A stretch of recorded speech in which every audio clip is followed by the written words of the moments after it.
Hello students, आज हम पढ़ेंगे क्लास 10 वेस्ट बंगाल बोर्ड की एक और कविता जिसका नाम है नीर का निर्माण फिर। ठीक है। कविता पढ़ने से पहले हम उनके रचनाकार के बारे में जानेंगे। इनके कवि हैं हरिवंश राय बच्चन जी, जिनका जन्म 1907 ईस्वी में प्रयाग में हुआ था। उनकी मृत्यु 2003 में हो गई। ठीक है। इन्होंने एमए की पीएचडी की शिक्षा प्राप्त की। इनकी बहुत सारी रचनाएं हैं जो प्रसिद्ध है, जैसे मधुशाला, मधुबाला, मधु कलश, यामिनी, सतरांगनी, जिसमें से सतरांगनी से ये नीर का निर्माण फिर कविता को लिया गया है। नीर का निर्माण कविता के माध्यम से कवि हमें ये संदेश देना चाहते हैं कि जीवन में सुख और दुख दोनों का ही एक अपना महत्व है। किसी एक के बिना जीवन का जो अंग है जीव अधूरा है। इस कविता के माध्यम से कवि हमें ये समझाने की कोशिश करते हैं कि जीवन में दुख के समय भी किस तरह अपने आप को संभाल कर रखना चाहिए और हमें अपने जीवन में संघर्ष करते रहना चाहिए। इस कविता में हम देखेंगे कि एक पक्षी किस तरह से अपने घोंसले का निर्माण करती है आंधी तूफान के बीच में भी। इसी चीज को दर्शाया गया है इस कविता के माध्यम से, जहाँ पे चिड़िया का जीवन घोंसला को बार बार बनाती है, उसी तरह मनुष्य को अपने जीवन में बार बार संघर्ष करते हुए आगे बढ़ते रहना चाहिए। इस बात को दर्शाया गया। तो आगे देखिए कविता। नीर का निर्माण फिर। नीर का निर्माण फिर, नेह का आह्वान फिर। वह उठी आंधी की नभ में, छा गया सहसा अंधेरा, धुली धूसर बादलों ने भूमि को इस भांति घेरा। रात सा दिन हो गया, फिर रात आई और काली लग रहा था अब ना होगा इस निशा का फिर सवेरा। रात के उत्पात भय से भीत जन जन, भीत कण कण, किंतु प्राची से उषा की मोहनी मुस्कान फिर। नीर का निर्माण फिर, नेह का आह्वान फिर। क्या दर्शाया गया देखिए। नीर का मतलब घोंसला, आह्वान का मतलब पुकार। ठीक है। धूली दूसर का अर्थ क्या होता है? धूल से भरा हुआ। उत्पात भय का अर्थ क्या होता है? उपद्रव से डर। जब होता है ना तूफान आता है तो उसके बाद क्या होता है? एक डर सा हो जाता है, उस डर के बारे में बताया गया। प्राची का अर्थ होता है पूर्व दिशा की ओर। अब देखिए क्या कहना चाहता है, भावार्थ क्या है यहाँ पे। भावार्थ है कि जिस तरह क्या होता है कि अचानक एक समय ऐसा होता है, कभी यहाँ पे बताना चाहते हैं। पहले हम प्रसंग देखेंगे। इस प्रसंग में क्या है, पद्यांश में का जो प्रसंग है कि चिड़िया के माध्यम से कभी हमें ये बताना चाहते हैं कि जीवन में चाहे जितनी भी समस्याएं आती रही, किंतु मनुष्य को व्यक्ति को कभी भी उससे घबराना नहीं चाहिए।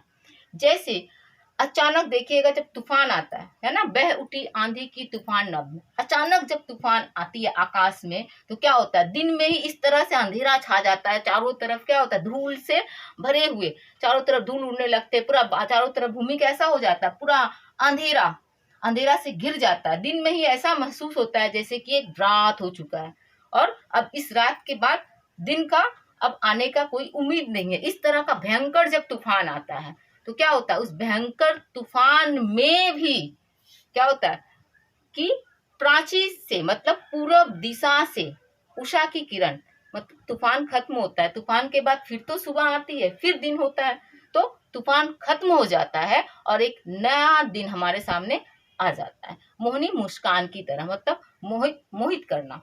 ठीक है।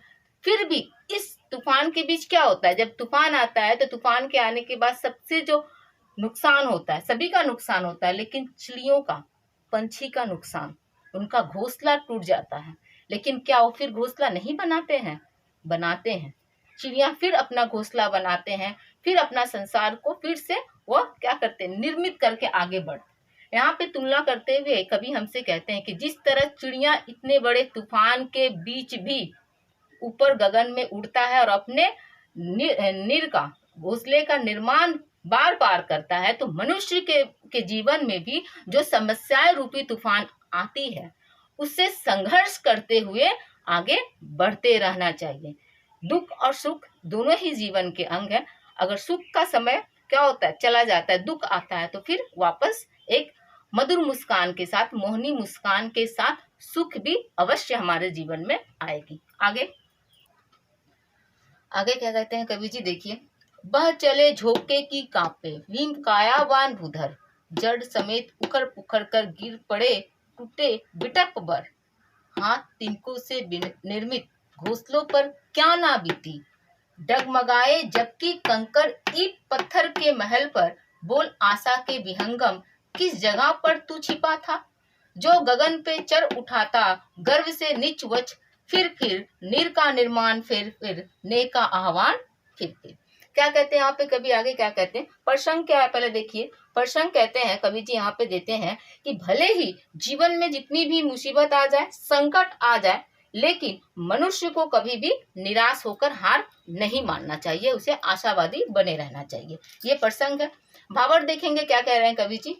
पहले शब्दार्थ, भीम कायावान, भूधर का अर्थ क्या है, बड़े बड़े पर्वत, ठीक है। बिटप का अर्थ वृक्ष और विहंगम का अर्थ पक्षी।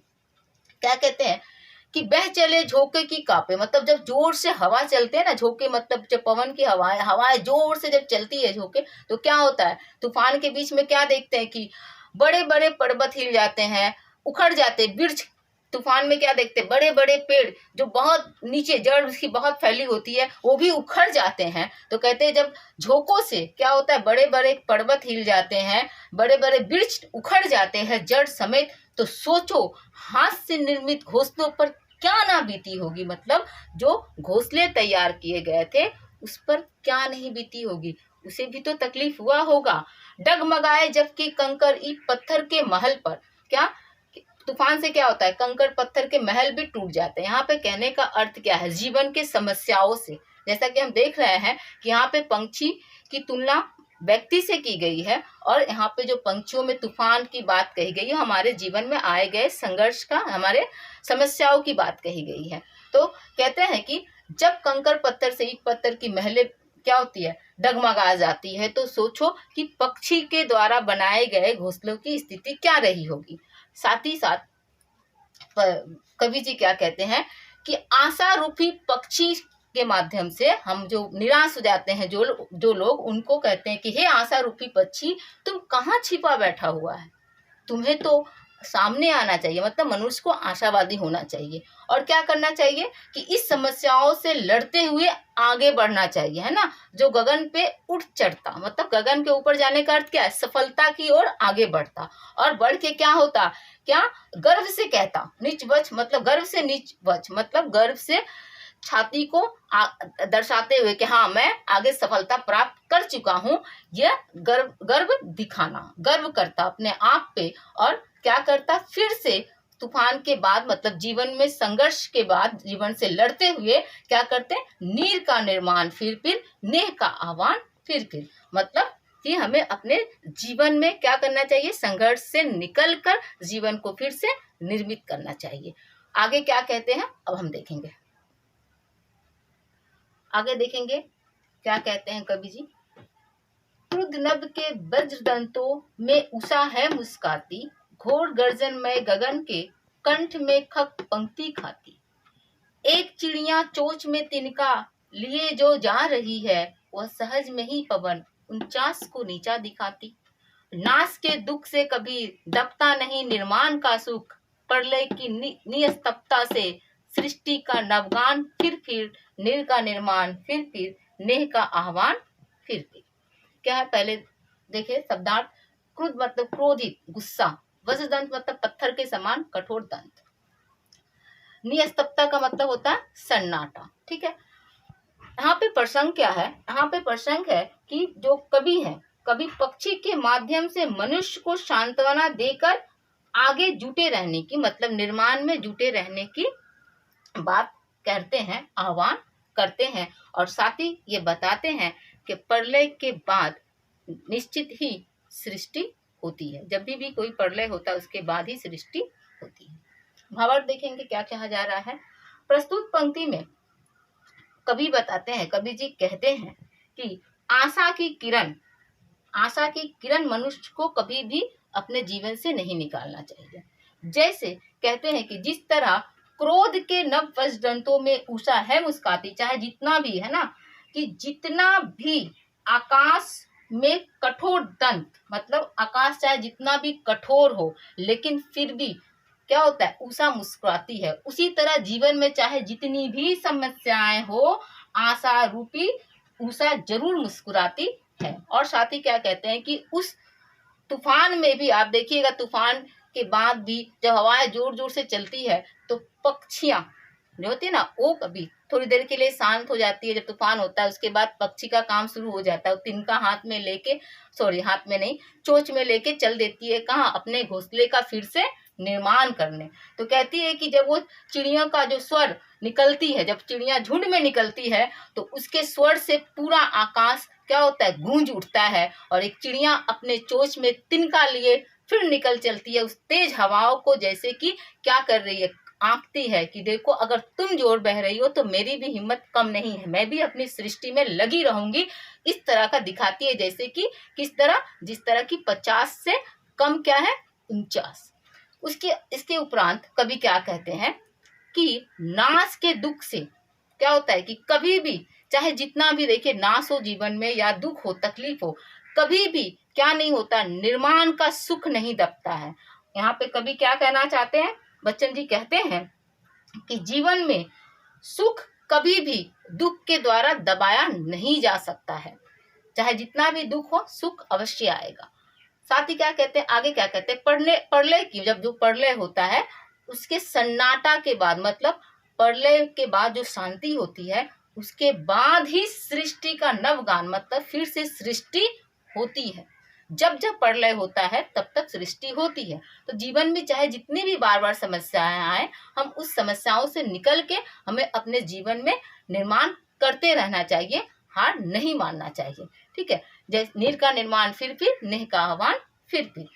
तो इस तरह से हमने देखा कि हरिवंश राय बच्चन जी ने हमें एक आशा की किरण जगाते हुए एक बहुत ही अच्छी कविता को हमारे समक्ष रखा है कि हम अपने जीवन में किस तरह से आशावादी बने रहें। उम्मीद करती हूँ कि ये कविता आपको पसंद आई होगी। वीडियो को देखने के लिए धन्यवाद। लाइक करें, शेयर करें। अगर आपने चैनल को सब्सक्राइब नहीं किया है तो प्लीज़ सब्सक्राइब करें। Thank you.